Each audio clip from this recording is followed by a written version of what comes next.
Finally Trump administration UFO নিয়ে কিছু secret file release করছে অ্যান্ড আই এম রবিস Sunny today we are gonna talk about aliens interdimensional being non human intelligence এই টার্মগুলো ব্যবহার করা হয় হলো কি যারা আমাদের মতো বুদ্ধিমান সত্তা কিন্তু আপাত দৃষ্টিতে এই পৃথিবীতে তারা থাকে না, অন্য কোনো গ্রহ থেকে আসছে বা অন্য কোনো সোর্স থেকে আসছে, এটা বোঝানোর জন্য।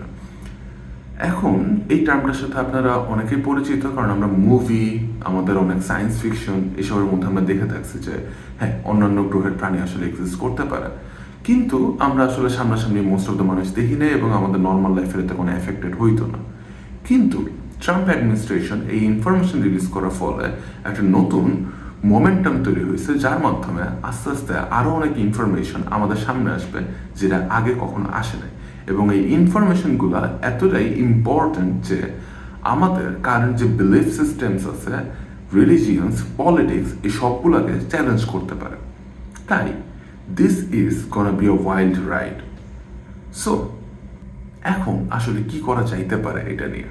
তো অনেকে বলবেন যে হ্যাঁ এই ফাইলটা যখন রিলিজ হয়েছে এটার মেন কারণ হলো কি যে নতুন প্রোপাগান্ডা তৈরি করা, আমাদের যে কারেন্ট যে যুদ্ধগুলো চলতেছে, পাশাপাশি এপস্টিন ফাইল, এইসব থেকে মানুষকে দৃষ্টি সরায় নেওয়ার জন্য এই ফাইলটা রিলিজ করা হয়েছে।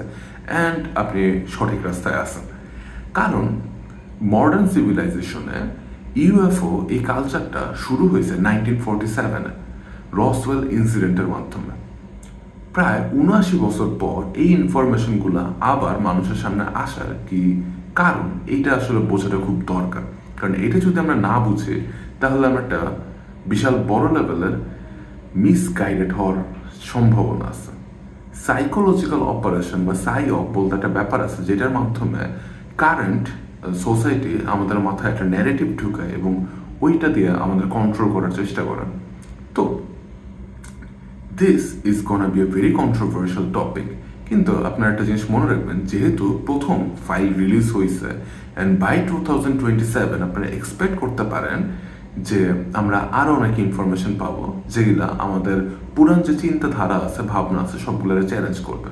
অ্যান্ড 2029-এর মধ্যে আপনারা ওপেন কন্ট্যাক্ট দেখার সম্ভাবনা ধরে রাখতে পারেন। আসলে ওপেন কন্ট্যাক্ট বলতে কি বুঝে? ওপেন কন্ট্যাক্ট বলতে বুঝে যে আপনারা আকাশে বাতাসে দেখতে পারবেন আর কি, যে ডিফারেন্ট স্পেসশিপস, অ্যান্ড সরাসরি আমরা হয়তো কমিউনিকেট করতে পারবো আমাদের কাজিনসদের সাথে। তো আই এম রবিস Sunny, we are gonna build the future together.